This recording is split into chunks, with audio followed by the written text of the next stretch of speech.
I want to call out a sneaky little thing that people pleasers tend to do, which is a very covert way of avoiding actually setting boundaries with people.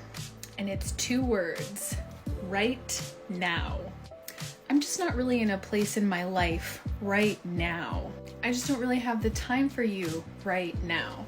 Now, I'm not talking about an actual situation where you're legitimately like, you just don't have the time right now. I'm talking about a situation where you don't actually really like this person, or you don't actually really want to hang out with them.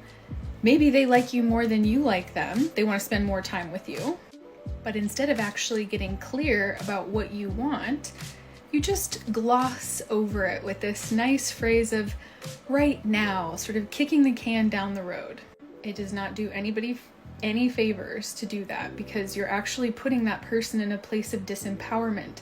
You are looking at them as if you need to be the one to step in because nobody else is going to want them. Think about that. If I reject them, why are you so afraid to reject that person? Because all you're doing is setting them free to go find the people that are actually aligned to them. But when we see people through that disempowered lens, we're like, oh, I need to be kind and take everybody in.